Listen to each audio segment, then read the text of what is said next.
One sec. All right, welcome everyone. We have now launched the recording. We're going to be getting started formally in just a couple of minutes. Thank you all for joining us. This is a big town hall. Lots of information is going to be shared.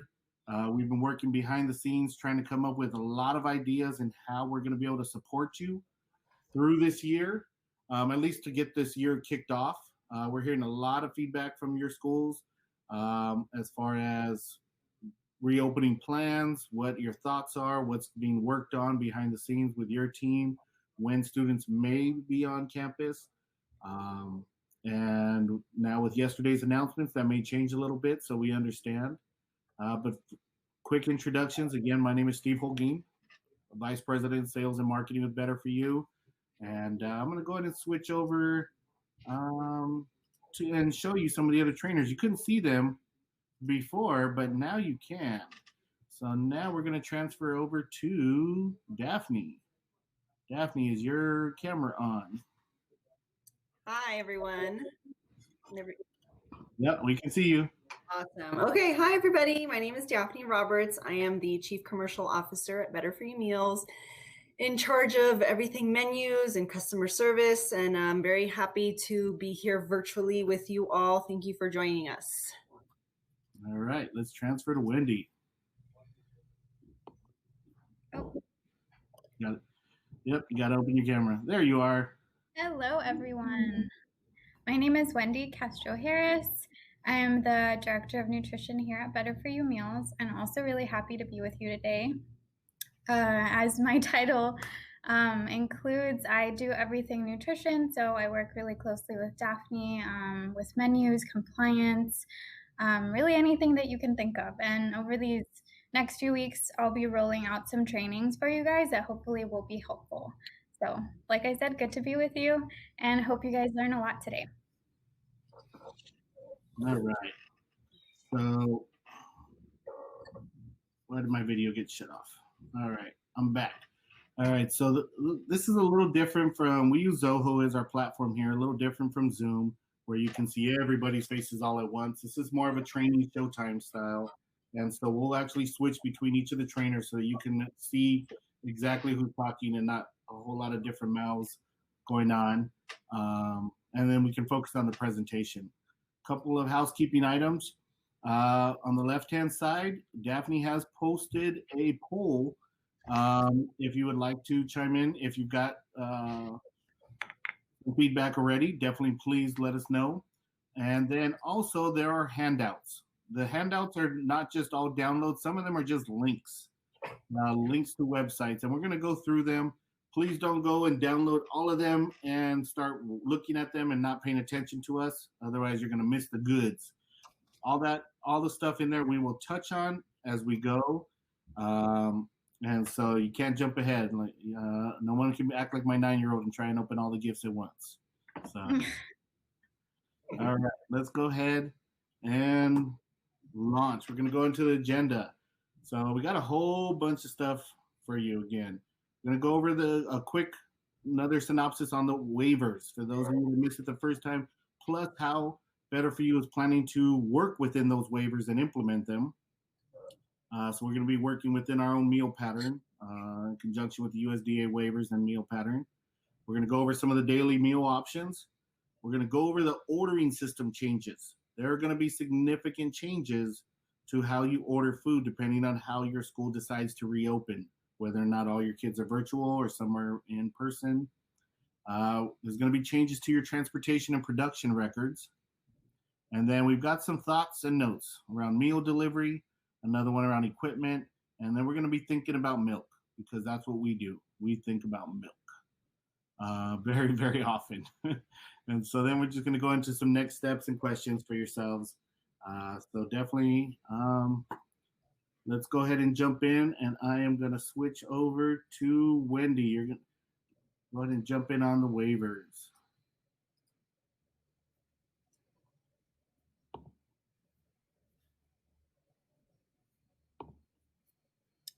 All All right, so this will be just a very flash overview because in the handouts you'll find a video that actually goes in depth on each of these 5 waivers and how your schools can opt in or decide to use them. So really right now is just to go through the list just so that we can be familiar with them. I know we went over it in the last town hall, but we do have a little bit more information now. So the first is that meal pattern flexibility, and we'll be talking about this in the next few slides, how we're going to kind of adapt our meal service in terms of dealing with many kids being remote or your breakfast in the classroom or different kinds of meal service settings. We also have our we're allowed to serve meals in non-congregate settings, so that way you can continue to promote physical distancing and not have the kids eat in groups. They can take meals home, which will be really helpful, and they can take meals home for several days as well. The serving outside of the standard meal times goes really hand in hand with that as well. That means that kids can get their breakfast and their lunch at once, and hopefully supper too if that gets approved. And you can continue to change those times throughout the school year because all of these waivers are in place for the entire school year. The parent and guardian meal pickups, this is just a continuation of what's been happening these last few months. So we're happy to see that still. This will be more for schools who have any kids that are remote. That way parents can just continue to pick up either through a drive-through setting or a walk-up setting. And then that last one is brand new. So offer versus serve during lunchtime doesn't have to be in place for high schools.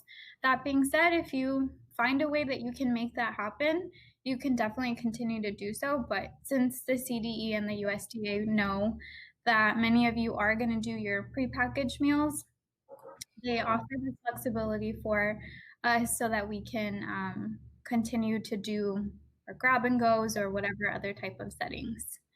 And as you can see here, the after school enrichment activity requirement is still in place. There isn't a waiver for that yet, but we're hoping that we get to see that soon so that we can continue to send out meals for after schools in suppers or snacks. So, Brenda, just to piggyback that, for those of you in case you're wondering, all of the other waivers above, pretty much, primarily 1, 2, and 3, do apply for CACFP. The waivers have been extended for CACFP also. The one waiver that we are waiting on, that we're waiting for a formal clarification and confirmation from USDA and CDE, is that there will be the waiver of the enrichment activity requirement for your supper program. And so that's the one. It's a small catch. I think they're holding off to kind of figure out what the schools are planning to be doing. But technically right now, up till now, you had to have some sort of enrichment activity to qualify to have supper at your campus. Once that waiver is formally approved, again, the meal pattern flexibility, non-congregate setting, the meal times, all of that continues until June 30th, 2021.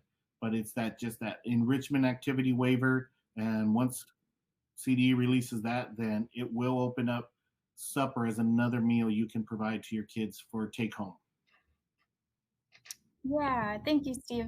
And I do really encourage you guys to check out that video. It's only 20 minutes long.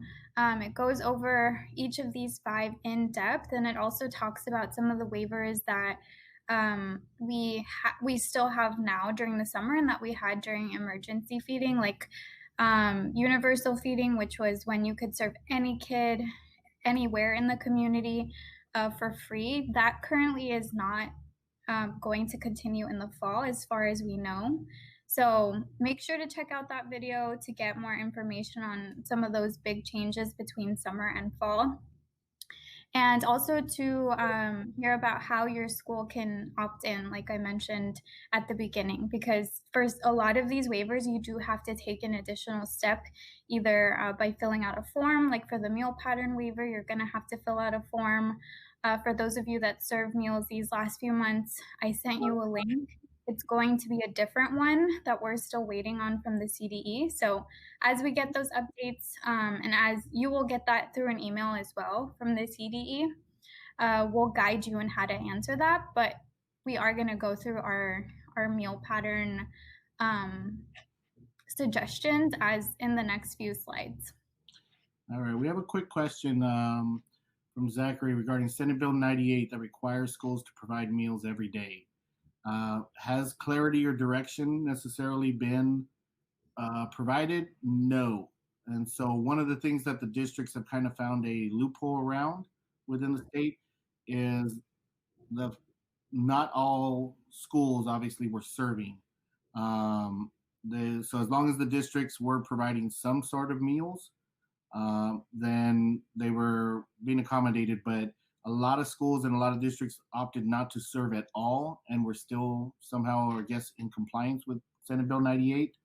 So in that regard, we do not have clarification exactly how that's going to factor in going forward. But as soon as we get some clarification, we'll definitely share it. And just to kind of tap into, I think part of the question said, does this mean every day, all 7 days, or can we consolidate on a single day distribution? We don't have the clarity that Steve was talking about, but we're specifically talking about school days. And you will be able to serve on just a single day. You don't have to serve on every day that you have a virtual school. Like if you have all of your kids remote, you don't have to offer meals every single day. You can go ahead and still do a take-home meal service on 1 day or 2 days, and we'll talk about all of those things a little bit later as well. All right, can I switch yeah, I can. Okay, perfect. Okay, so moving on to the Better For You meal pattern updates. So we are going to have a few changes from the typical meal pattern during the regular school year. And this is really just because of several things. A lot of you have told us, like if you're serving in the classroom, having so much extra food is going to be a big limitation for your teachers, for your staff, and like in terms of equipment, as we mentioned in the last town hall, we will not be providing equipment, so you will have to do that on your own. So we will be sending only, we'll have a single menu. Oh, are you on daily menu? I think no. I think you got skipped. No, on the presentation it shows meal pattern update and then the Better For You, or meal pattern update under the meal waiver slide. Okay, sorry, we were viewing the brigade slide. Oh, really? Oh, odd. Okay. Can you see the right slide now? Yes, it says Better For You meal pattern. Yes. Okay. It just changed again. Somebody's touching something. Is it back? Okay, now it's back. Okay, perfect. Okay, so we'll have one standard menu that will serve all across all of your schools and grade groups. However, for the high schools, we will be adding additional grains. Like when we only serve a 1 grain for the K-8 schools, we'll have an additional grain on the side for those schools. And really, this is just to make everything so much more simpler for all schools. That way, you can have all the same items and distribute food that's all the same and not have any issues with that. We will also only be offering half a cup of fruit with all meals. So as most of you know, the meal pattern required a full cup for breakfast. So that meant 2 pieces of fruit. We will not be doing that because most of the kids don't eat the 2 pieces of fruit at breakfast anyway. So we want to reduce the waste and also reduce the burden of having all of that extra fruit that just, goes in the trash. And as far as vegetables go, we'll be reducing that to half a cup for all grade groups. So whether it's French fries or broccoli, it'll all be half a cup. And all of our hot dishes, though we won't be sending them hot, they'll be ready for the students to heat up either at their homes, or if you have a kitchen, then you can heat them up yourself. But that will have the veggie inside the plate, with the exception of just 2 menu items. So just the hamburger, because we'll be sending it with the popular little lettuce, tomato, and pickle kit. And for our chicken burrito, we'll be sending it with a salsa cup. And hold on, just to jump in also, one of the other big changes that drove the changes on the cup and the vegetable serving was during normal meal patterns, we used to send the additional fruit or the additional vegetable. Over these last 4 months of serving, everyone's kind of gone to a serve only model where everything is going into the bags for the kids. So milk orders surged, fruit orders now surged, and the space in our trucks, we had trucks that were literally busting at the seams. So now to send twice the amount of fruit, and many of your schools were only ordering 50 to 60% of your milk. Now the containers for all of that extra milk, it's part of it was the logistics of trying to get all of that food and extra milk to your schools while still being able to support all the other schools. And so we're going to get into that a little bit later, but I wanted you to understand some of the logistics impact of going to serve only for almost all of your students. Yeah, and one main thing is we're in alignment with the CDE and wanting to make sure that our meals are as close to the meal pattern as possible. We definitely want to make sure that we're continuing to send filling meals to all of your students. So this won't change that, because for those of you that are offer versus serve, that kids wouldn't take all of those items anyway. Like typically we had extra veggies. We always had half a cup inside the plate, but we had either, baby carrots or celery or little packets of veggies on the side. And often those wouldn't get taken, or at least not in big percentages. But since many of you have shared, like Stephen was saying, that you'll be serve only, we want to make sure that that we're able to keep up with your demand. And of course, that you're also not burdened with so much equipment and so much for you to have to do in-house or package in-house.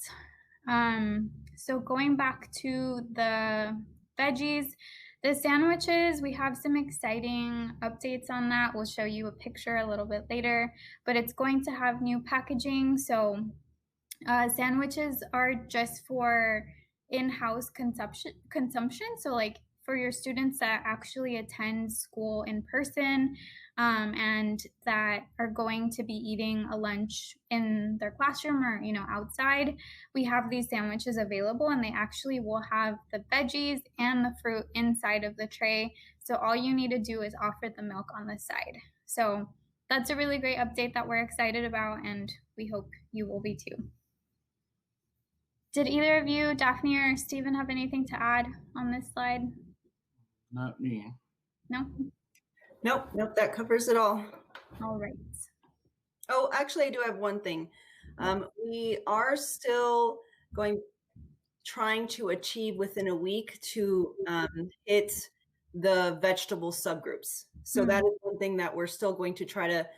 It might not be in the exact quantities, especially without our side salad, which was our main source of the greens and beans.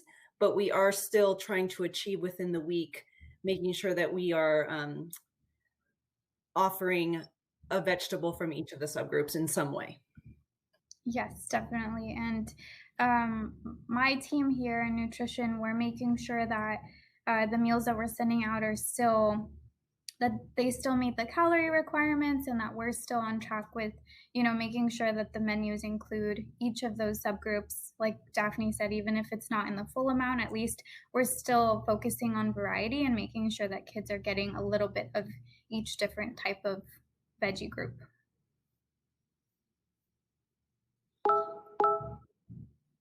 All right. Yeah, Stephen, can you actually go to brigade so Wendy can touch on that one, and then I'll take over. Sure. Give me 1 second.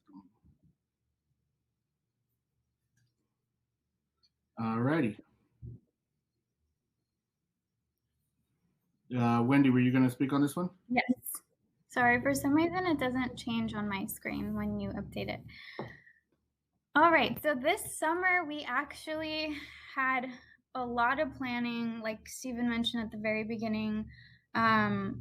Basically, our main thing is just we want to make our food super tasty so that kids feel satisfied whenever they eat our meals. So even though COVID is happening and schools may not look or be the way that they were at some point, we want to make sure that the meal pattern or that the meals that students are getting are any less than what they should be, which is delicious, right? So this summer we have been working with Brigade. They're an awesome company and the organization in the East Coast that basically it's a team of chefs that have gone into school districts basically throughout the country. They have a couple of schools in Colorado and mostly in the East Coast. So this was their first time actually working in the West Coast with us, but we basically just spent a few days just brainstorming, having them look at, how we do things, having them look at our recipes and trying our food. And we have revamped a lot of our recipes that we were doing before. So we're really excited about that. Dan Giusti, the guy in the green in the middle, he's a super famous chef. He was a head chef at Noma, a restaurant in Copenhagen, Denmark. That's like one of the most famous restaurants in the world. And he left Noma to actually start this organization because he got to a point where he realized that, feeding people that are wealthy just wasn't enough. He wanted to make a difference and feed kids a really delicious, wholesome food.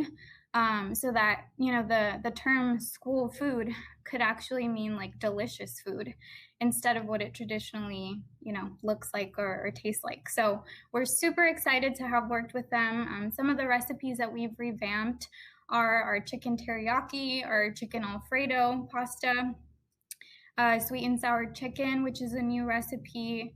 And we're also going to be bringing a roasted chicken leg with mac and cheese that we're also really excited about. So this summer, lots of different changes. We're making more things in-house from scratch. So that's really exciting as well because we're, focusing on more wholesome ingredients for students and for their health, but also really focusing on taste. And if anyone is curious, that picture is from their website and pre-COVID days. That wasn't here in our Yeah, that wasn't here. But yeah, they're really cool. If you have Instagram, check them out. They share some of their recipes that they make in their cafeterias sometimes. So yeah, definitely check them out or at least check out their website. Yeah, just to piggyback that, we were the first vendor they've ever worked with in the entire country. They've only worked with school districts and done in-house cooking in the district's kitchens. They've never worked with a vendor who works as a central kitchen. So this was an endeavor for both teams, ours and theirs. And there was a lot of joint learning because when they're cooking, normally it's for 500 kids at a time, not for 40,000. And so it was definitely a big push for them. And they have taken a lot back to the East Coast now that they're hoping to implement from us. And they are hoping to one day put our tamales on their menu on the East Coast. Yes, they loved our Mexican dishes so much. They make some of their items from scratch, and they were like, honestly, these items that you are serving at Better For You Meals taste better than what we make. So yeah, we definitely had a great experience having them here. We all had a lot of fun, a lot of brainstorming, and we're excited to roll these items out in a few weeks. Oh yeah, great. So Daphne, we're switching to you, right? Yes. Let me switch really quick. You're on. All righty. Thank you so much. So thank you, Wendy, for taking on that that slide. If we could just move one back. We're that way. Daily menu? Yes. All right, hold on.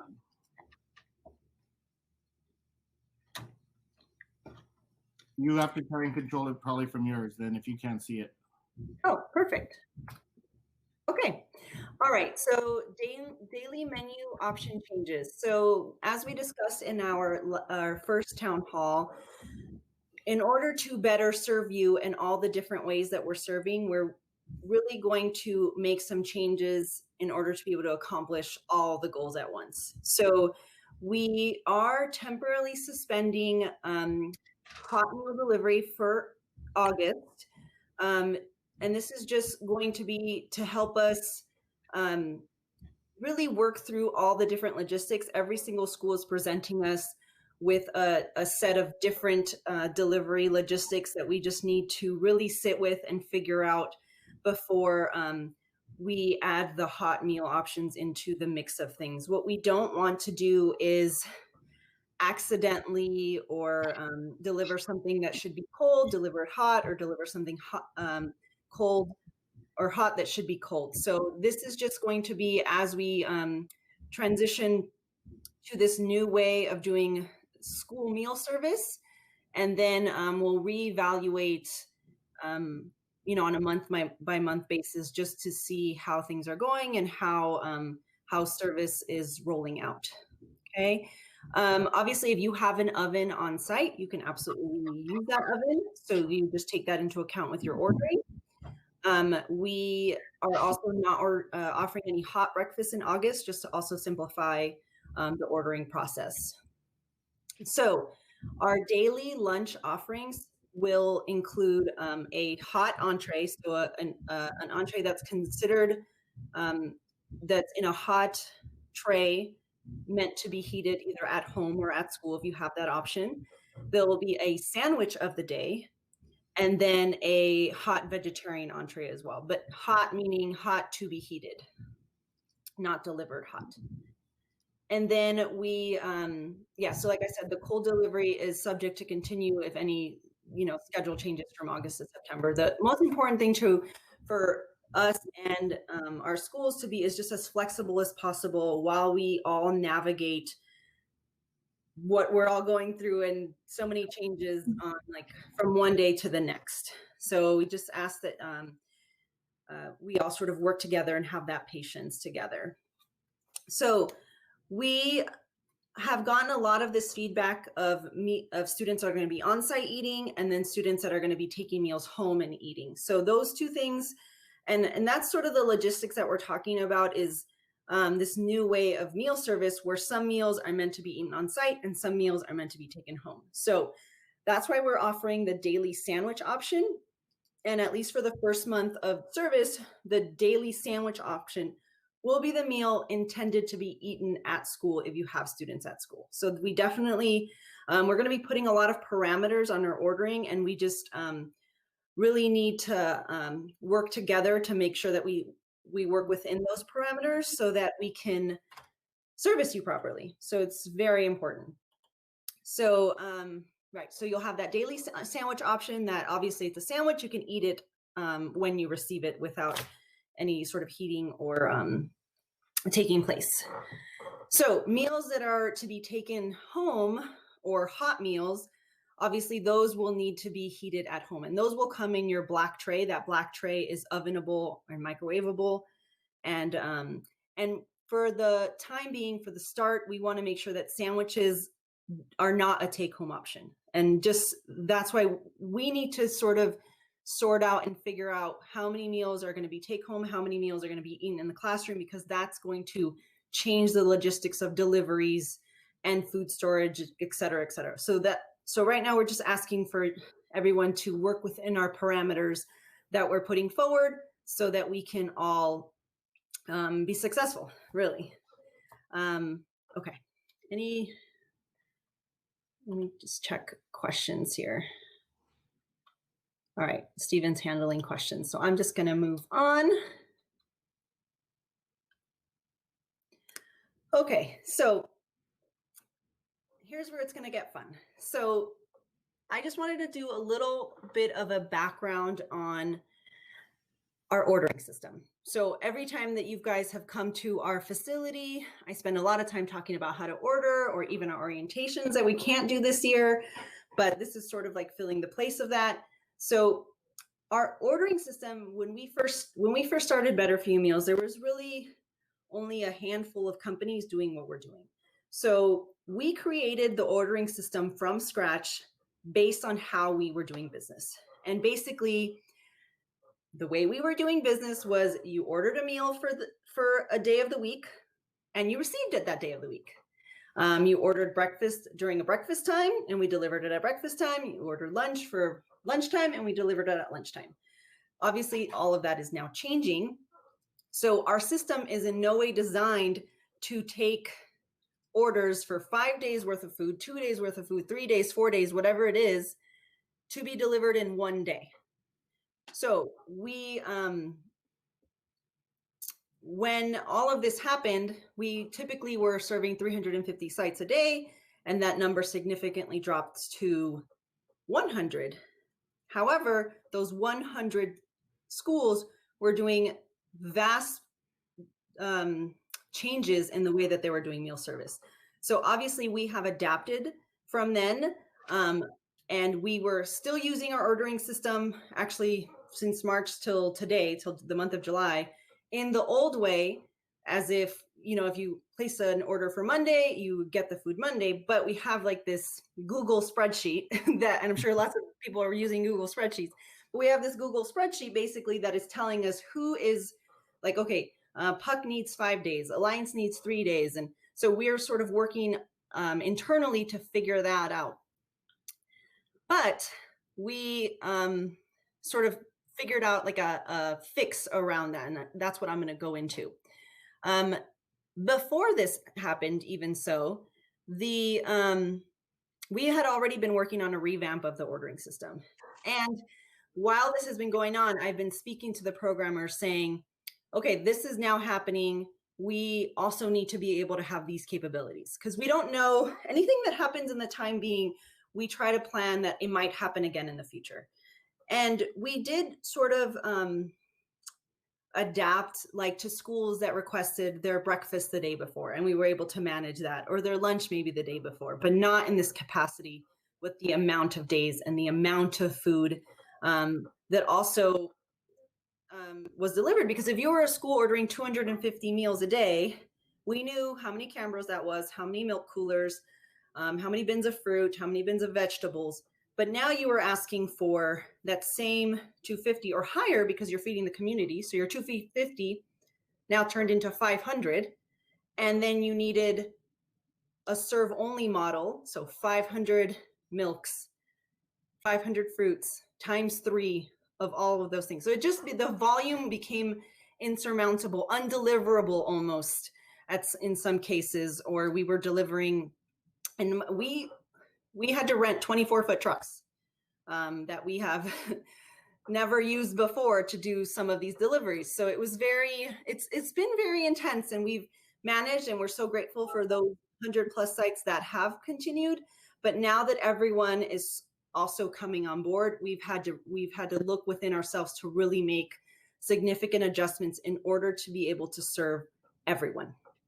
Okay, so I just wanted to give everybody that sort of background before I get into the nitty-gritty of what the ordering system is going to look like. Okay, so first and foremost, we are moving our deadline to 5 days.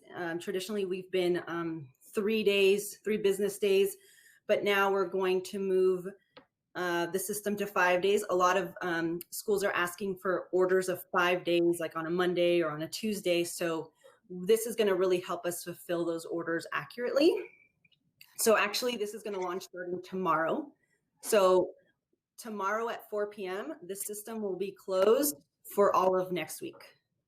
And obviously, if there's an emergency, your site needs to shut down, a water pipe, all the still regular emergencies exist aside from COVID. But if there is like a COVID-related emergency or just a regular school emergency, obviously give us a call and we will try to do our best. But we are requesting any last-minute requests to just either keep them at a super minimum if something is desperately needed, or just not at all. We are going to be very busy making sure that orders are accurate, and just throwing in this last-minute request really just takes a lot of effort on all of our team to change things last minute, because a lot of the times records are already created, labels are created, meals are made, and these last minute requests, although we try to be super accommodating and we've really been known for that, to really try to work with you, in this time it's going to be near impossible for us to achieve it. And just on a side note, the last minute requests orders, and that's last minute is anything that you can't change in the ordering system. So anything that you email or call and ask us to change is considered a last minute request. So those all requests are done internally via email. So we, your account manager emails our production team, our purchasing team, our transportation team. So everybody is getting an email to make that request. And we were happy to do it to accommodate as much as we can. We know nobody's perfect. People forget things or make mistakes, and we're happy to accommodate. But at this time, we're really asking you, like, if you're like, oh, I just want to lower 5 meals because I had 5 meals left over, we really ask that you try to refrain from even asking. Because a lot of the times what happens is that we don't want to say no to you. We want to say yes to everything. That is sort of our feelings. We don't want to say no. We want to be the best customer service. And a lot of the times that is just doing everything we can to make things happen. So if it's something that is not crucial, we ask that you just, help us out, and let's wait till you can change it in the system. Did you want to? Oh, I thought someone was going to jump in. Okay. So with all these changes, just a little note is that the vegetarian orders are going to live outside the system, kind of like a sack lunch or a barbecue request. That's how we're going to be treating vegetarian orders in August. Okay, so I'll touch more on that, and we'll actually probably send out a request form soon if you do have vegetarians. So in this case, we recommend that you find out who your vegetarian students are, if they're coming to school, when they're going to come pick up, verify those things so that we make sure that we're producing those meals for the students that actually need them. In this case, please don't use vegetarian as an additional option. Frankly, it always is just like, if it's spaghetti with meat sauce, it's spaghetti with cheese as the protein. So we just kind of ask that the vegetarian orders remain for those students that truly need a vegetarian option, just so that we can streamline the process. So I see a question about vegan students. Vegan, we treat vegan as a therapeutic kind of request. So we didn't really dive into therapeutics into this presentation. Therapeutics is a whole other section that we haven't fully dived into, as far as like how we're going to achieve fulfilling all of those requests.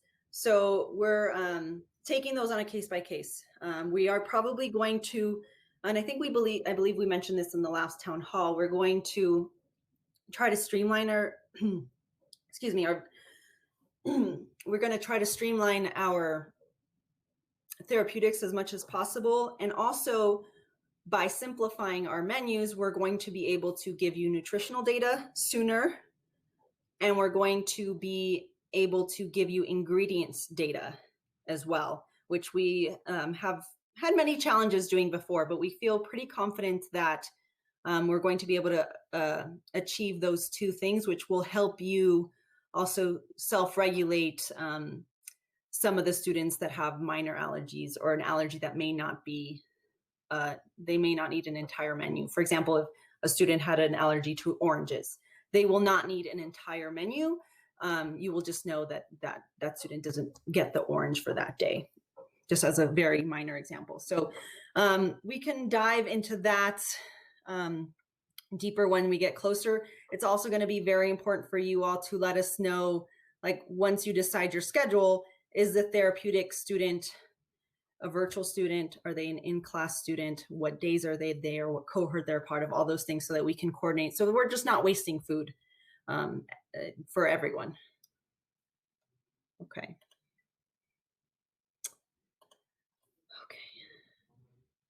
All right, so, okay, so this is how things are going to change. We are going to ask you to order the meals that you want delivered for the day that you're asking them for. So if you are ordering advance days for food for your students that are taking home, you're not going to order it on the corresponding menu day. So if you're saying, let's take the Monday virtual student, because that seems to be a reoccurring thread among a lot of schools, the Monday pass out for virtual students, you will not order in the system meals for Monday, Tuesday, Wednesday, Thursday, Friday. You will order all of those meals on Monday, and I'll show you how to do that. Okay. So you're going to order the meals that you want delivered on the day you want to pass them out. So that means that every day in the ordering system, all the options offered that week will be available for breakfast, lunch, and for supper, including the sandwich of the day. Okay, so I'm not going to dive too far into that. So, and this is sort of what the menus look like now. I believe we included the menus on the handouts. Yes, those are finalized now. And shortly after this meeting, I will publish the menus on our online ordering system for you to order. So however, the printed menus have this rotating sandwich options Monday through Friday, and then they have the entree of the day listed. And obviously there is an entree, a unique entree of the day for every day of the month. As we move forward with different options or expand our menu, then we will, we may offer additional sandwich options or cold menu options. So that will be forthcoming. Okay, so there's going to be lots of parts here because it gets very complicated. I've now heard it 5 times, so you might have to go back in the video and watch me explain this again, or maybe just call me, that's fine too. Okay, so all the offerings for the week are available to view and order every day of that week, but the orders should be based on the planned day to distribute, not based on the preference. So you don't necessarily want to, so obviously we're going to be offering, let's say it's a week where we're offering cheeseburgers, and that cheeseburger is the Monday meal. So you want to make sure that you're not trying to order cheeseburgers every day, even though they're available every day. And I'll again show you that what that looks like as well. So, so you will place the orders for the meals to be delivered on that day, including the take-home meals. You're not to order a meal intended to be served on another day. So don't order beef nachos every day of the week, because technically there'll be different students there. So technically they won't have the same meal, but it's basically going to completely throw off our planning and potentially a shortage of beef nachos for another school that is following the process. Okay, so that being said, those are sort of the parameters that we want you to stay within.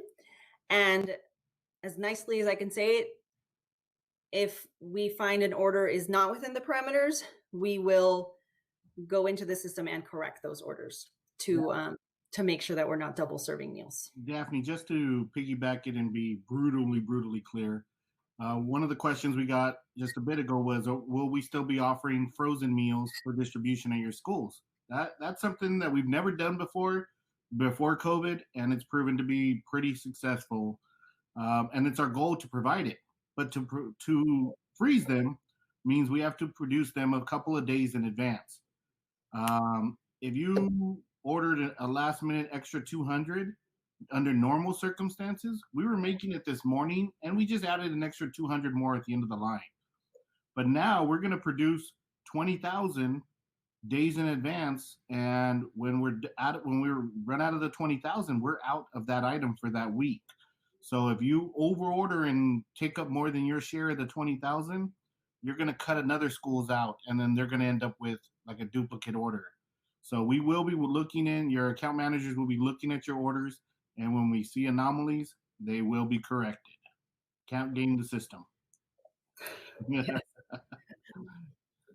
All right. Okay, so here's the nitty-gritty of it. So we have changed basically, so the options listed in one day, you can see them here written out, and then you can see them here how they will be listed in the system. This is a little small, so we wanted to write what it says. So lunch meal 1 will be listed 1 through 6. Meal 1 through 5 is the meal offered Monday, Tuesday, Wednesday, and Thursday, and Friday. So meal 1 corresponds with a breaded chicken patty burger for Monday. And this is the actual menu for the first week of August. And lunch meal 2 is beef nachos with chips, and it says Tuesday for reference. Lunch meal 3, teriyaki chicken, that's Wednesday. Lunch meal 4, chicken tamale, that's Thursday. Lunch meal 5, baked ziti, that's Friday. Now lunch meal 6 is the sandwich of the day. So I'm just going to stop there so we don't get too far ahead of myself. All right, so you're going to see these 6 options listed for every day of the week in the ordering system. Okay, and the 6 options will correspond to that week, obviously. So Monday through Friday of the first week of August will have the same exact 6 options. The lunch meal 6 does change corresponding to I'm gonna go back here, the sandwich of the day. So that one changes slightly, but 6 is meant to be the sandwich of the day. And again, to repeat what Daphne said previously, you are ordering now based on the day you want to distribute. So if you're giving out multiple days at a time, you would need to order multiple days worth, but you would place them within the day that you want to distribute it. So we're going to clarify that as we go along. I'm going to say it like 10 more times though. Please, and feel free to interject. Yeah, because this is the big part we have to understand for everyone. Okay, so a little bit of a side note here. As Wendy mentioned, we are doing some finalizing of the sandwich of the day. This is a prototype that we took today. This is not the exact tray. The tray that we're working on a customized tray for just our schools. Is going to be like a clear tray. But basically the sandwich of the day, or the meal that your in-person students are going to be eating, is going to be a fully prepackaged meal. So your sandwich will be here, your fruit, your veggies. That way, all you need to distribute is the one sandwich that already has fruits and vegetables. The one variable will obviously still be milk. But this is why we also are pushing to just stay with the cold sandwich option of the day for the beginning, because as you're figuring out temperatures and health checks and sanitizing, we don't want lunch to be another sort of burden to have to figure out. So if you give this meal to the students that are on campus that day, this is a super easy way to distribute, very minimal contact on any of the food service, actual food service surfaces that are going to be eaten. And it just makes it much easier. So again, we're still working on what exactly it's going to look like, but it's going to be a 3-compartment tray, the sandwich, the fruit, and the veggies all together. All right, thank you, SV. Okay, so here's an example for everybody. The Better Prepared Charter School. That's Stephen's brilliance there. Okay, so here's a hypothetical school, our Better Prepared Charter School. Their first day of school is Monday, August 17th. They have 500 students enrolled, but have no physical students on Mondays. They have 3 cohorts. Cohort A is 50% of the students that will attend virtual only, and that's 250 kids. Cohort B is 25% of students that will attend Tuesday and Thursday and will eat on site. That's only 125 kids. And then the third cohort C, the other 25%, will attend Wednesday and Friday and will eat on site. And that's 125 as well. So there's our 500. So the school, these are some just parameters on our sample school here. Okay, this school plans on serving all kids.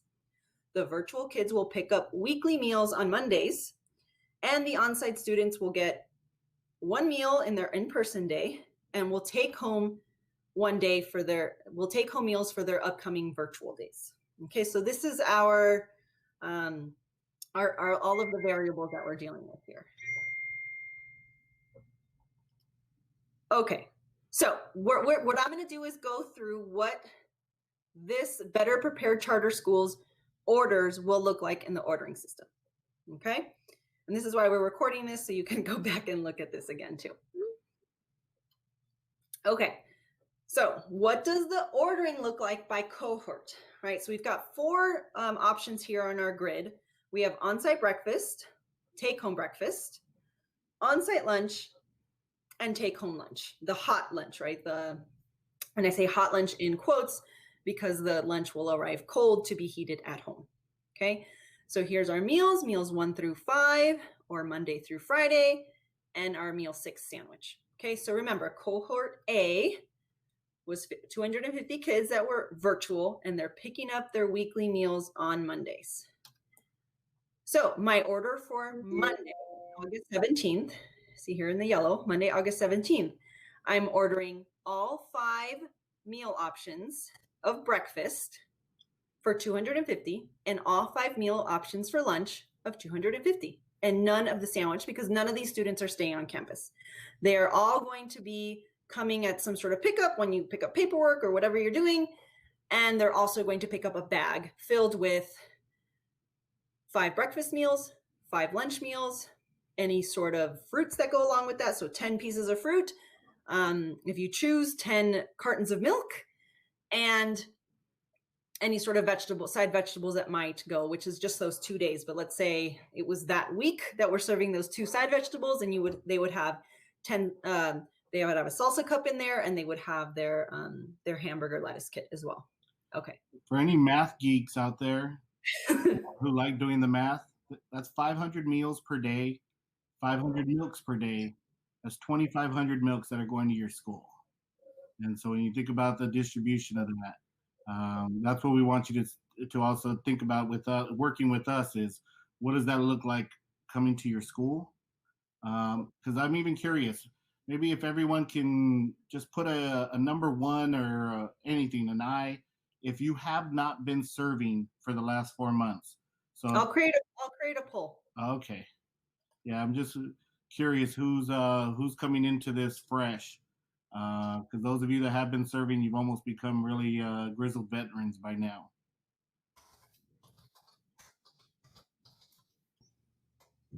And we have a question about bags. If we'll be providing bags for distribution of meals, if you want to touch on that. So we have currently been providing those bags for our distribution, and I don't want to officially go on the record to say yes, we will, but I feel like we will be able to continue to do that, simply because we won't be providing sporks or trays on those days that you're doing multiple meal distribution, and that cost will be moved to the bag that you're going to bag the meals in. So I feel confident saying that. I still have to sort of double check a lot of things, but I feel pretty confident that we will be continuing to provide those bags. Unfortunately, they're just your typical grocery takeout bag. So at first I wanted everybody to bring their own bags, but that didn't work. So we've been providing the plastic takeout bags for everyone. And then we had one more question. Are meals from delivery to you, especially because we're pulling them from frozen often, or from fresh production, are good for an additional up to about 5 more days? They can go 7. I would say that 4th to 5th day is where we start to see the quality change.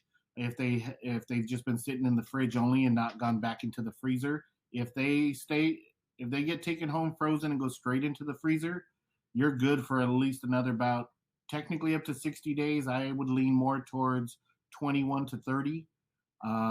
But if they are only in the refrigerator, yes, Miriam, they are good for an entire 5 days. Okay. All right. That was just Monday. All right. Let's move on to Tuesday. Okay. So Tuesday, if everybody remembers, let's just go back to refresh our minds. Cohort B is coming Tuesday and Thursday, and they're going to eat on site and take food home. Okay. So let's go back to Tuesday. All right. So on Tuesday, I have my 125 kids. Oh, you have it up there again, Stephen. Okay. My 125 on-site kids that I want food delivered for Tuesday and for Wednesday. Okay. So 125 will be eating on site here. And then 125 will be eating the lunch on site. So I'm ordering meal 6. And then I want to order food for Wednesday.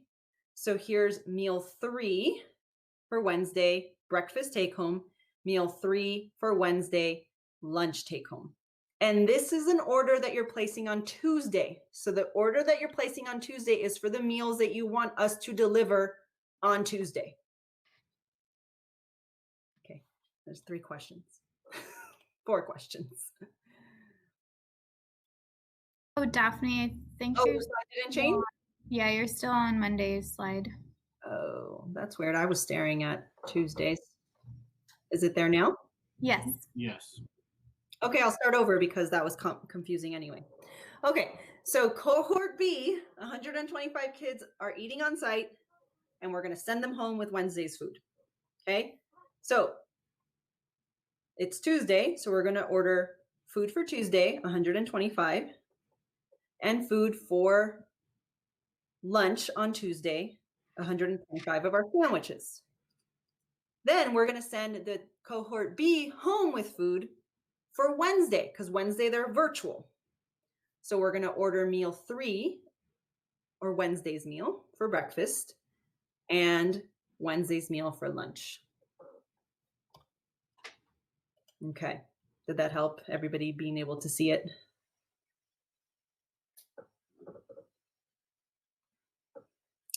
Yes, we will share heating instructions with everybody. So that is one thing. Okay, I'll let you handle the question, Stephen. I'm going to move on to cohort C. Now, cohort C, this is Wednesday, is coming on Wednesday and Friday, and there's 125 of them too. So we're going to order food for Wednesday and for Thursday because we want our kids to eat on site, and then we want them to have food to eat at home when they're learning virtually, which is Thursday. So Wednesday, is everybody on ordering part 3? Wendy, can you verify? Yes, you're good. Okay, thank you. Okay. Wait, now you're on Thursday. Yes, I'm on Wednesday. No, Thursday is the slide I see. No, you're on Wednesday. Really? Oh, I see Thursday. I don't know why. That's only on your screen. Yeah. Okay, here, I'll like toggle between, that way we can make sure that maybe it just needs to sync.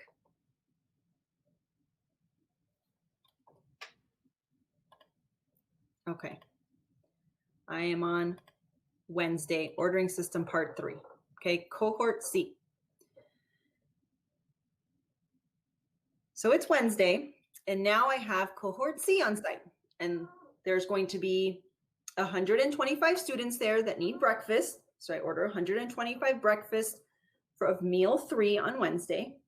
I order meal 6, the sandwich of the day, because they're on site, and we want you to order meal 6 for students that are eating on site. So I order 125 of those.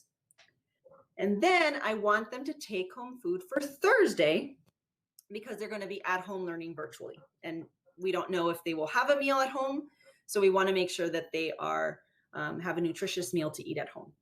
So I'm going to, on Wednesday, order meals number 4, which is Thursday, 125 for cohort C to take home of breakfast, and 125 of lunch for cohort C to take home to be eaten on Thursday. So this is Wednesday, cohort C. Okay, I'm going to look at questions. You're good. Go ahead and continue. All right, so now we're moving on. Okay, so that was Monday, Tuesday, and Wednesday. Okay, now we're on Thursday. So Thursday, cohort B is returning. Okay, they were off for a day. They ate their meal on Wednesday, and now they're back for Thursday in-person learning. Okay, so we are ordering breakfast for them to eat on site, meal number 4, and meal number 6, again, which will be a different sandwich. So they're going to get 2 different sandwiches in the same week. So now they're going to have their breakfast and have their meal 6 on site that they're eating. We want to send them home with, they're not coming back. So, right, so it's Thursday. These students are not coming back Friday or the following Monday. Okay, and remember, they didn't get, cohort B has not gotten Monday's meals at all. They didn't get, I don't know what it is, a chicken patty burger. They didn't eat that yet. So what we're suggesting to have a student have enough food, a week's worth of food, here you're going to order, so let's stick with it's Thursday. Here it's Thursday, so they have their meals on site, and you're ordering them for Friday, 125 take-home breakfast, 125 take-home lunch, and also you're going to go back and order Monday's meals. 125 take-home Monday breakfast and 125 take-home Monday lunches. Okay, now this is if you choose to provide 5 meals a week for your cohort B. You could decide, because remember, you only fed your virtual students, your 100% virtual, that 50% of students, the 250 students from the beginning, you gave them 5 meals, but cohort B, you've only given them Tuesday, Wednesday, now Thursday and Friday, but you're missing 1 day, which technically they're not coming back to school until Tuesday. So they would need a meal for Monday if you're interested in feeding them for the full 5 days that they're not in school. Daphne, and so to piggyback that, you will claim it for the subsequent Monday for next week on your claims, as far as in your, at least in your record keeping. But as far as the menu goes, you'll order backwards. You can't, CDE does not allow you to claim, like technically give out meals backwards. So you have to continue to give it forward. But as far as our menu goes, it allows you to give them all 5 meals for that week. And without having to worry about, okay, now we're pulling. And the reason it has to be like this is, if you are getting a delivery on Thursday, I probably don't have Monday's meal food already done. And that one's not in the freezer and ready to go out to you. So that's why we have to like back order. You will claim it forward, but order backwards. And I know this is kind of funky, but your account managers will help explain more as we get closer.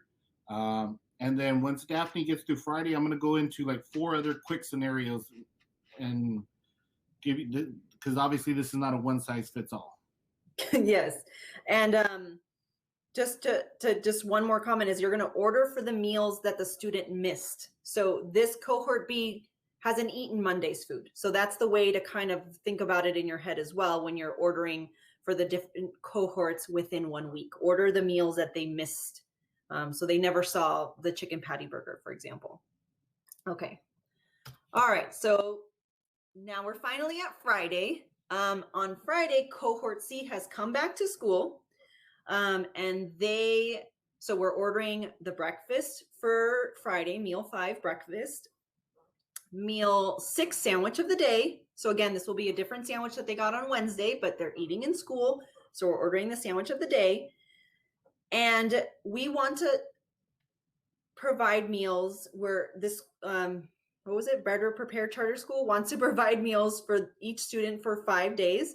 So we're going to also deliver take-home meals for Monday and Tuesday. So you're ordering on Friday, meal 1, meal 2, breakfast, and meal 1 and 2, take-home lunch. Okay, which are the 2 meals that cohort C missed because their first day at school was not until Wednesday. Okay, I think. Stephen, did you want to go into your other explanation? Yes. So Before we go to the other part? all right. So if your school doesn't want the kids to give out take home meals every day, and if you're gonna have kids on campus and you just want to feed them one day or just for that meal that they're there, you could push your kids' virtual days into that Monday with your all virtual kids. So that would change your Monday ordering, but you could tell your kids, you're here Tuesday and Thursday, come on Monday and pick up Monday, Wednesday, and Friday's food. And then we'll see you Tuesday, Thursday, and we'll give you your food there. You have that option. If you are, again, still heating, you have the ovens and refrigeration, you don't have to order those sandwiches. You could order the quote unquote hot take home lunch, but just heat it yourself at your campus. And there's a lot of different ways we can work with you on this. This is just one scenario of probably about 20 that we've kicked around or discussed with schools. But this was like a really hard, every day is involved scenario. So we gave you like the worst of the worst to scare you, but also to realize we have an answer for this one. This is the hardest one we found, and we have an answer. So yours is easier. You're going to be our best friend. And so there's a lot of different ways we can work with you on this. You'll just need to share with your account managers and Daphne or Wendy and I, and we will collaborate and find the perfect ordering solution for your school. But there's a lot of different ways that we can configure this for you. And if you do have the capability, yes, you can still have hot food on campus. Yeah, so this was after sort of sitting around, discussing with our teams the various plans that you all have shared with us. So thank you, even unfinalized plans that you all have shared with us. Offering every meal, every day of the week, plus that additional sandwich is the only way we're going to be able to do everything to everyone. Because when we were starting to think like, okay, how are we going to know that this school wants it on this day? And so, but they need, cohort, like we're going to have to like create more ordering accounts for all your cohorts, and our 300 accounts are going to turn into 900 with more Cambros. And so this was the way that, which is very challenging for us, because now we are going from, like we've been producing about 10,000 meals in this take home model for the last 3 months. So we've always known that like the week before, so like this week, we are making and freezing 10,000 of each of the meals for next week. So we don't know what that number looks like yet. And that's why we needed to have this conversation with you all, so that everybody can start thinking about it and start ordering, so we can also start planning. Because if everybody is going to be in this take home model, then we can have up to maybe 30,000 meals per day requested in a take home model, which means we would have to create meals for an entire week ahead of time, which we've already planned for that worst case scenario. We would have the space to do it. We have the capability. We just need to know the answers. And that's what we need from every one of you. Okay. I'm going to hand it back over to Wendy, who is going to talk about our transportation records. Okay, hold on. I got you. Oh, thank you. All right, Wendy, tag, you're back in. Awesome. All right, so along with ordering system changes, we will be seeing some changes in transportation records as well. The reason being is that honestly, transportation records that we've been sending over the last few years are meant to be more like a receipt, basically an invoice kind of, that lists all of the different items that you received for the day, but they're not super great about you actually tracking how many meals were consumed, how many you had left over. So we wanted to make some changes, especially with some of you schools that are going to be serving multiple meals at once. So let's go ahead and see what that's going to look like. So as you can see here, this is the example that's kind of piggybacking on that Better Prepared Charter School example that Daphne led us through. So this is a transportation record for the breakfast for the virtual students only, so cohort A. So they ordered 250 meals, right? So here you can see we have a muffin, a cereal, a pan dulce, a breakfast, the mango bar, and then we also have another day of cereal. So that's 5 items, and each one is in quantities of 250. We have the fruit here individually, and then the milk here is combined. So these are all of the items that that hypothetical school would get if they're ordering all of the breakfasts for delivery on one day and distribution for one day.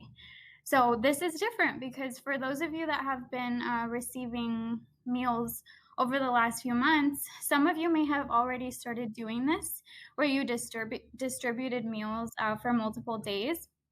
However, you got an individual record. So you had, your Monday's meals, and that had, just the one item, your fruit and milk, and so forth for the whole week. That is going to be almost impossible with all of our schools coming back on. So we wanted to make some updates and also give you some flexibility as well. So along with this updated transportation record, which again will be more of like your receipt, you'll be getting a blank production record. And we actually have a school on the call right now that's been doing this over the last few months or before COVID, because they kind of did some of their own meals in-house. So Becky, you're gonna be ahead of everyone here.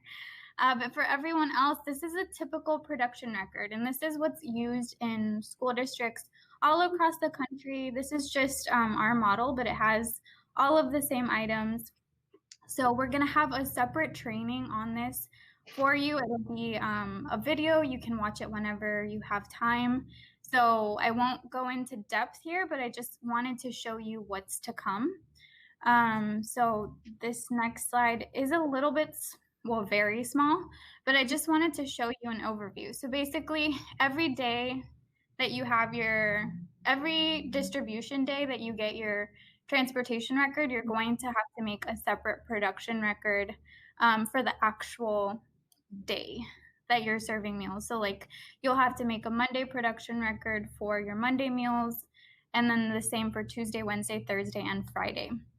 So you'll use our transportation record to help guide you into transferring that information over. And it's actually very simple. You'll see in the future training that we're going to have for you that it's not a complicated process, and it'll help you out, because I know a lot of you schools have your own kind of sheet during the regular school year where you write down, how many meals were consumed, how many were left over. This time you can start doing everything just on this one pager. And this is perfect for audits. You'll be all set compliance-wise using this form.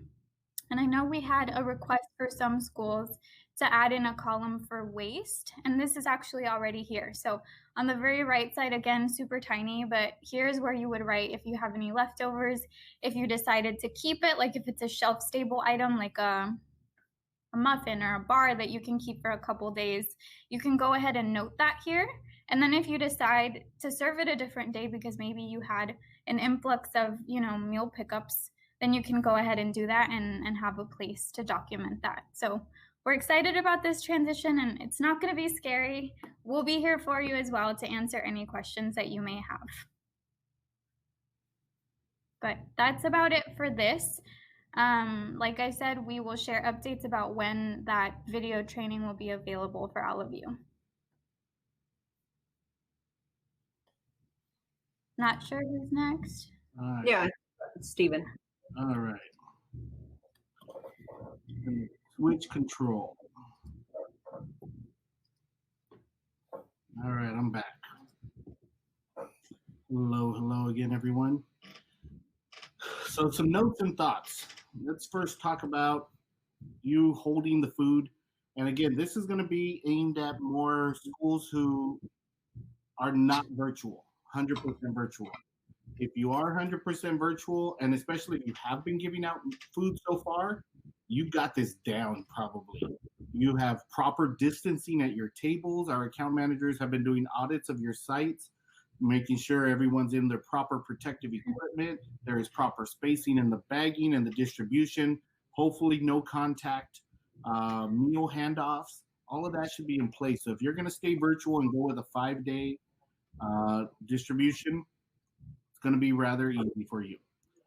But if you aren't, if you're going with a hybrid model and you're going to have multiple touch points of handing out food, now is when you got to start thinking about that holding of food, because if we're having to deliver your food in the morning and it's likely for the entire day, we need to make sure your food is being held at the proper temperature. And so we're going to be freezing our meals on site as still to the best of our ability. I was joking earlier, if anyone's got some extra fridges in your garage, we may be needing freezer space, because so far I'm getting a lot of requests to continue with frozen meals. But you've got to have also a plan to make sure that the food and the milk is remaining cold until you're giving it all out. And so if we are delivering 5 days worth of food, we can't just send humongous amounts of like Cambro-based commercial equipment, because one, if a lot of your schools decide they want to distribute on Monday, that may soak up the majority of our equipment. That's another thing we're gonna have to talk with each of you is, if every one of your schools goes full virtual to start the year off, not everyone can do 5 days worth of food distribution on Monday.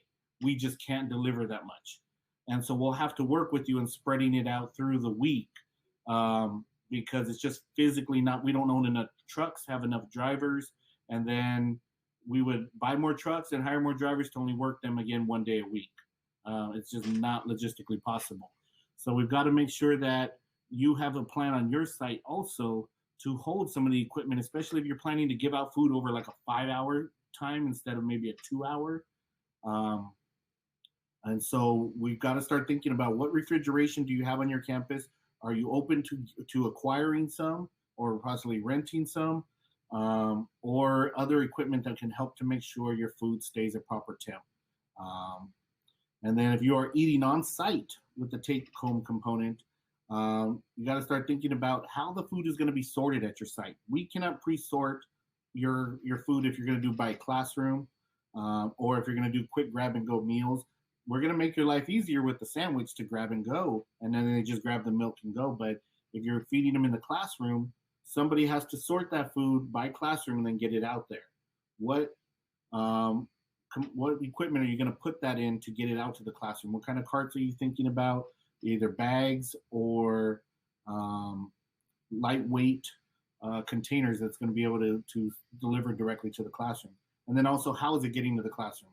Is it servers? Is it volunteers? Are you sending a student emissary like the districts do to come pick up their classroom's meals and bring it back to their class?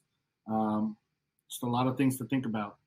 And then if your lunch hour, if you are serving on site and then you have a take-home meal, if your lunch hour, say, is 12 o'clock, but your kids are not going to get off until 2:30, that take-home meal needs to stay cold as best as possible and for your student to take it home. And then the milk also.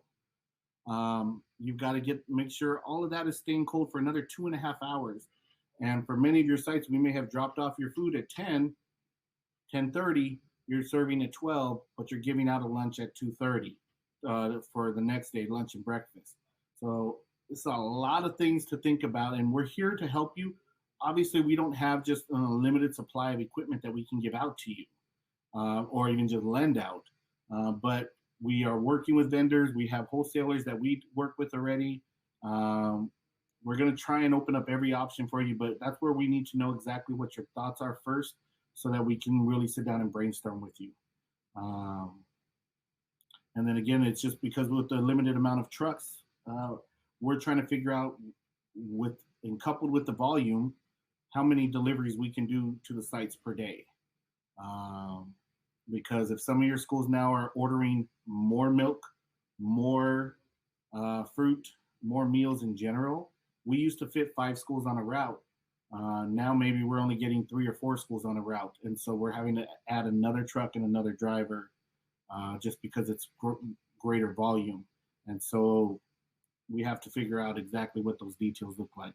And I know that's your problem, not ours, meaning it's Better For You's problem.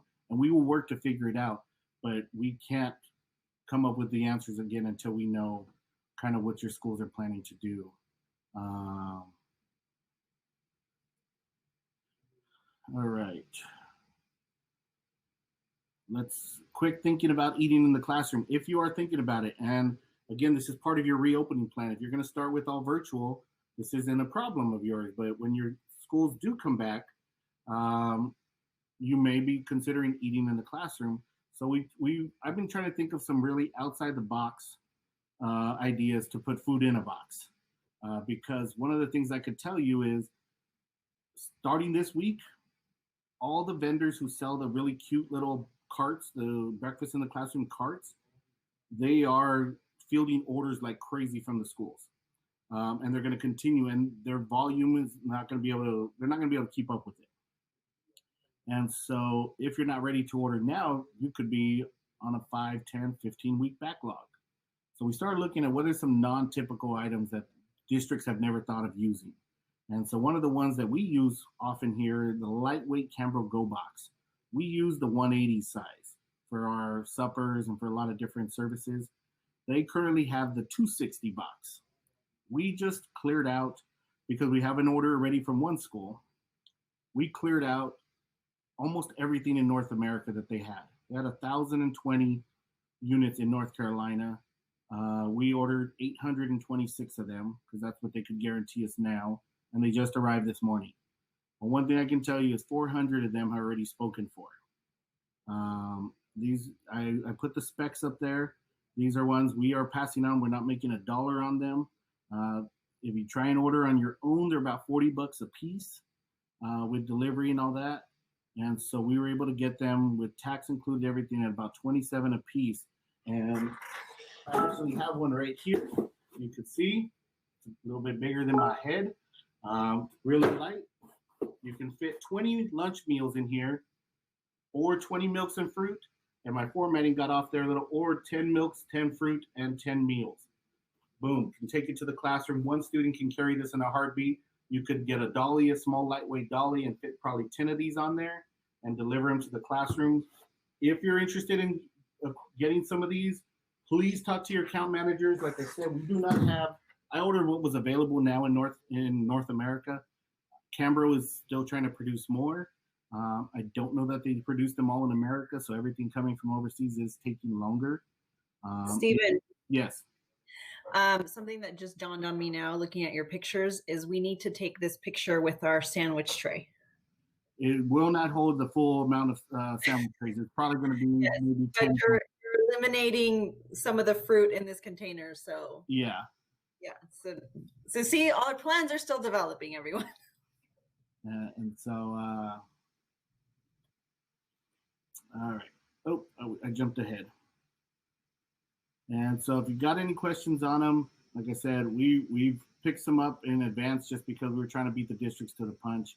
Worst case scenario, these things sell like hotcakes on eBay and Amazon, so you may see us selling them if the schools don't want them. But like I said, half of what we've already ordered is already spoken for. So definitely talk to us if you are interested. And they have bigger sizes. You don't have to get this size. You can go with the bigger sizes that can fit an entire class of everything: meals, fruit, milk. They're a little bulkier, a little more difficult to work with, and especially if you don't need that amount of space, but wanted to offer it to you nonetheless. All right. Let's think about milk. Love thinking about milk. And Stephen, before you finish with this slide, once you get to the end, this is when I'd like our friend Rosa from Puck Schools, the food service operation manager at Puck Schools, to sort of share their experience and how they've been serving during these last 4 months. All right, definitely. Rosa, we love that you're going to be joining us in volunteering, quote unquote, volunteering to help us. Multiple day distribution. Thinking about milk, like I said, if you did that 250 orders times 5 days in once, plus 2 meals. And let's say if you add supper, it gets approved. Now you're adding a third one.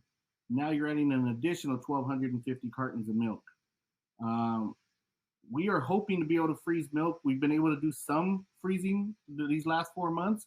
Milk can be frozen. We partnered with the Dairy Council and then ran all kinds of tests before we ever sent any. And milk can be frozen and defrosted. Blew our mind, but it actually has worked well. We still don't know, though, on freezer space if we'll be able to. So we are still trying to figure out how best to deliver large volumes of milk to your sites if you're going to be doing multiple day distribution. We are already using way more refrigerated trucks than we had ever used before. We've been renting them.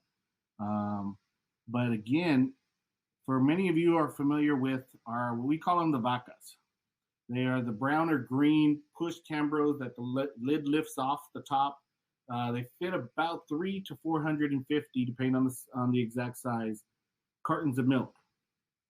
Well, those cannot be double stacked in a truck. They're too heavy. So if you're getting 2,500 cartons of milk, let's do the math. At 350 per, you're probably looking at about 7 of those vacas just in one truck coming to your school. 7 vacas doesn't leave us a lot of more room for food and milk, or food and fruit. So we may only have one school, possibly max 2 on that route to be able to fit. So we can't deliver just only in those kinds of containers. That's why we have to work with you on coming up with refrigeration plans or just keeping milk cold as best as possible for distribution.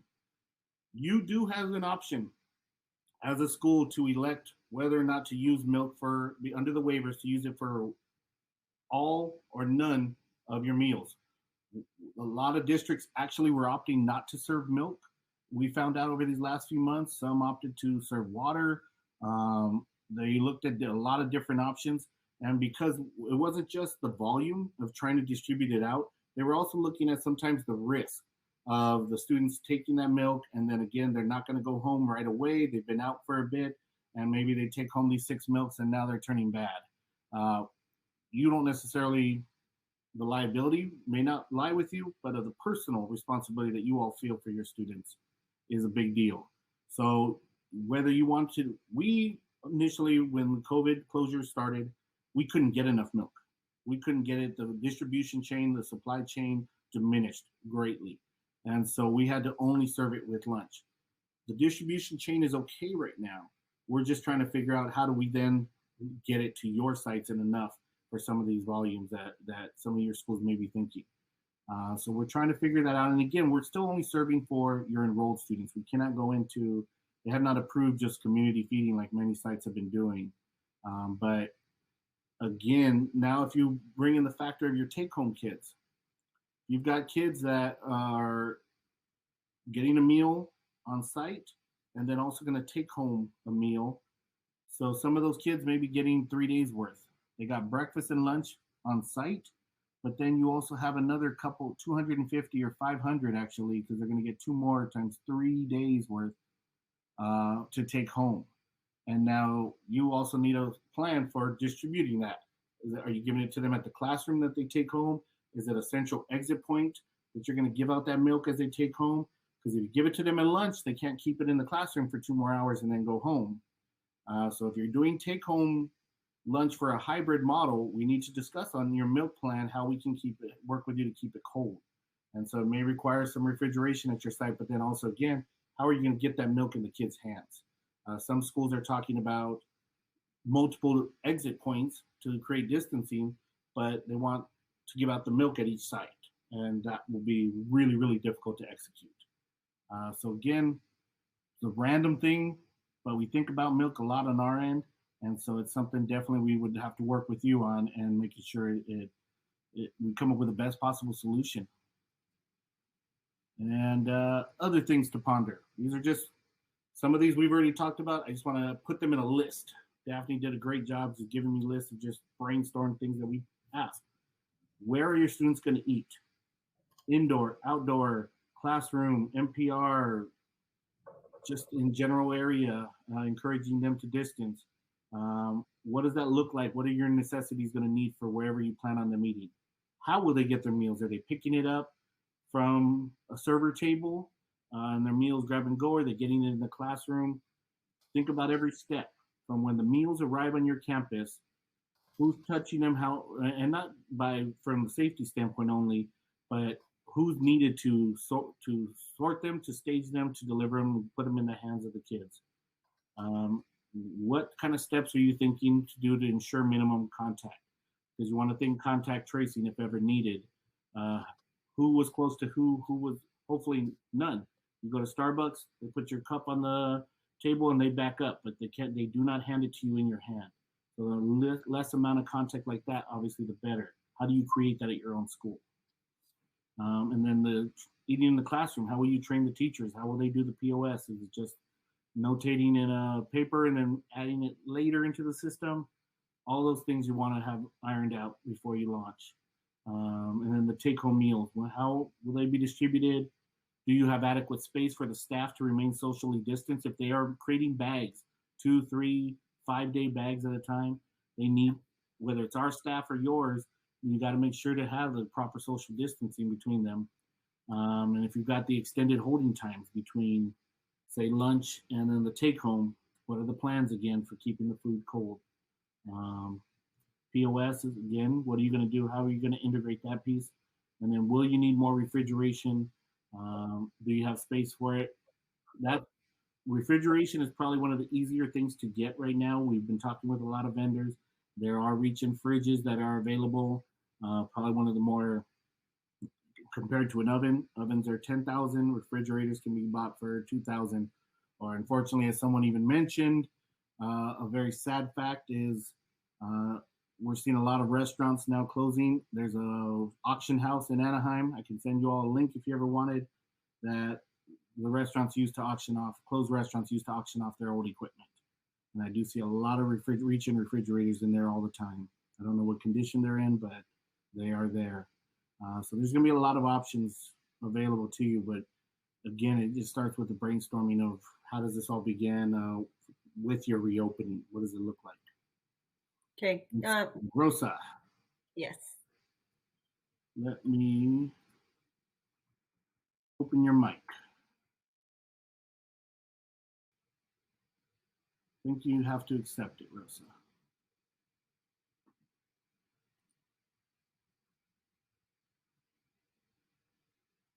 Got it.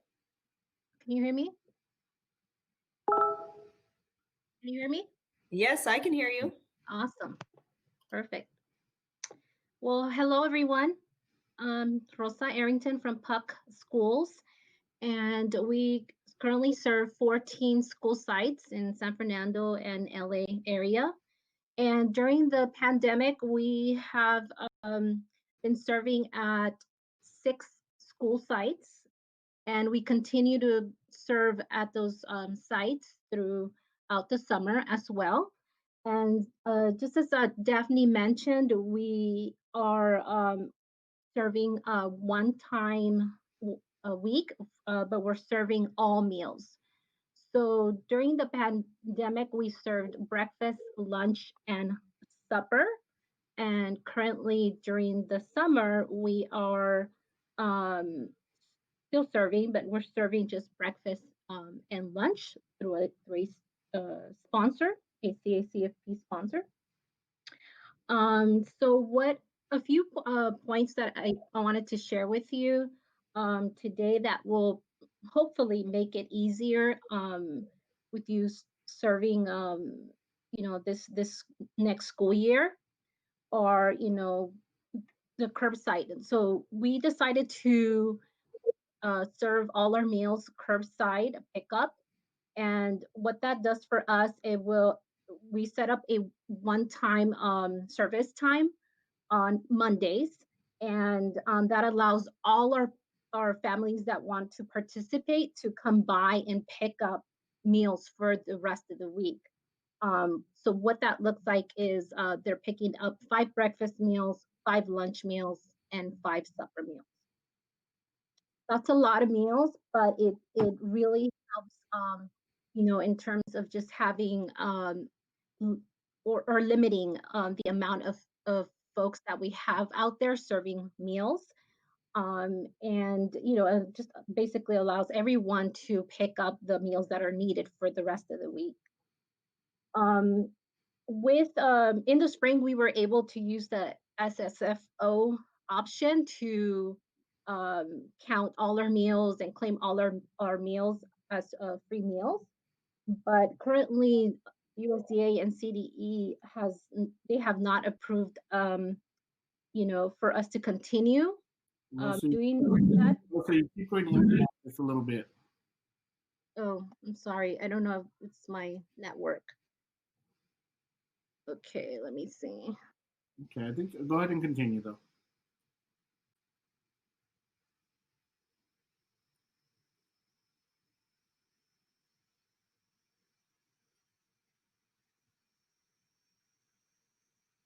Did we lose her completely?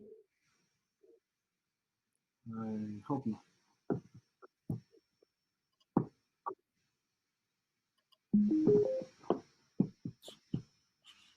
Are you there, Rosa?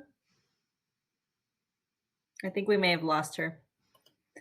Well, I mean, I think what we were just trying to do is just sort of explain and have Rosa give her point of view from a charter perspective that they undertook the task of serving three meals, the 3 meals a day times 5 in one day. And we could share like pictures. They just had like a whole team of volunteers. It was a large volume of meals. So just think about that, consider that, especially when you're deciding.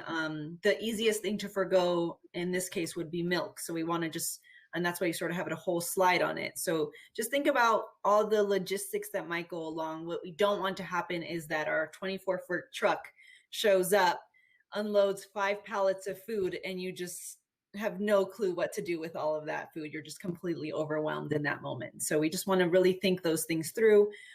We are happy to support you, of course, and be there for you. And then if you have servers, as somebody asked, that we could make those arrangements, things like that. But you definitely want to flush out all of your ideas logistically as well.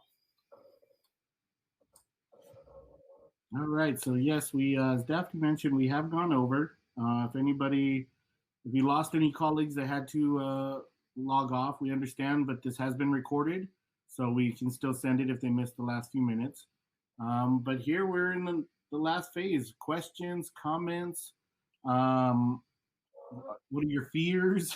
Food related, of course.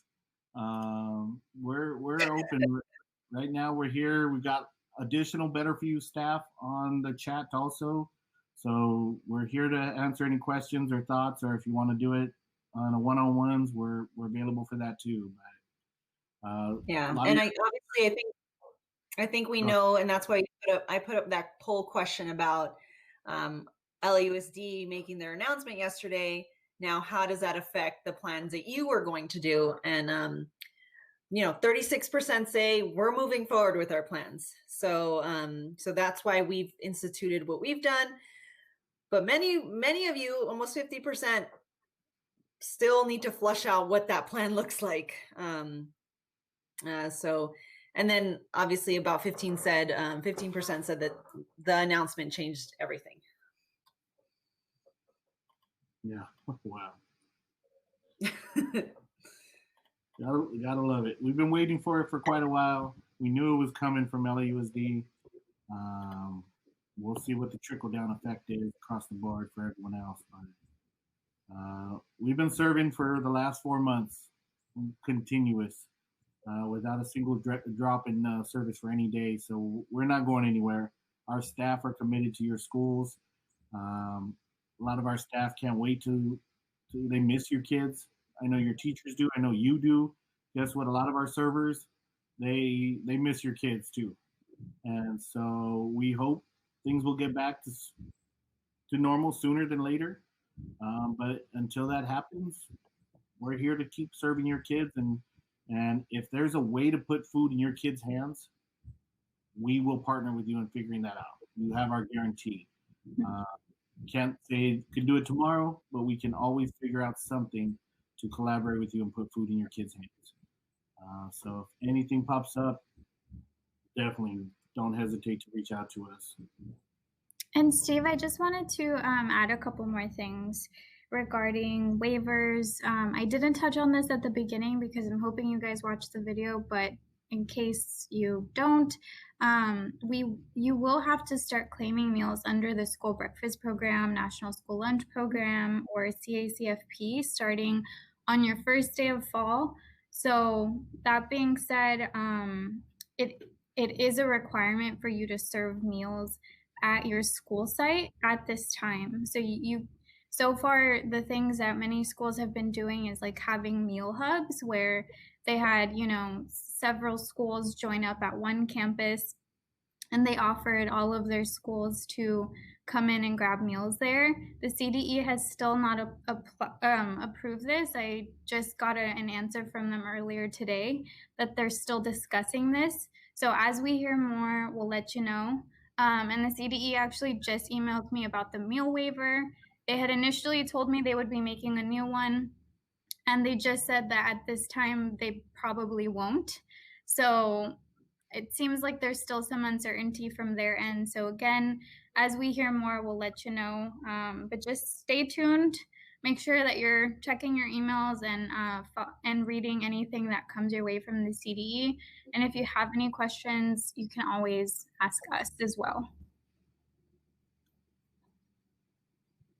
Yeah, and CEP, I believe that the saying here in the comments about the fact that CEP did help them do the POS and the counting much more streamlined, because you don't have to count. You don't have to associate the kids with their eligibility. You just have one. You have all the students free, and it's claimed under a certain percentage. So maybe we could do, Wendy, maybe we could do a CEP little video as well, because the deadline's till August 31st, right? Yes. Okay, so this is still, you still are able to qualify for CEP if you apply before the 31st, which might be a good option. It depends on your school, it depends where you're located, and your direct certification numbers. So there's a lot of it depends, but it does make meal counting like 100% easier. Yeah, it would make things so much easier. That way you don't have to worry about, like Daphne said, counting or claiming any kids under free, reduced price, or paid. And that way we reduce barriers as much as possible for families, because if all meals are free, then that makes families more likely to come grab those meals. So yeah, we can share more information on that. All right. Well, thank you all for your time. It is now 2:45, so we've gone a little over. We'll stick around a few more minutes if anybody wants to keep typing in any questions or anything, or just chat about anything. We'll be here for a few more minutes. Thank you all again for joining, and hope this was helpful. Definitely feel free to offer any feedback. Do the feedback tool on there. Let us know how we did, anything we didn't cover, and we look forward to getting back to serving your schools as soon as possible. Thank you all.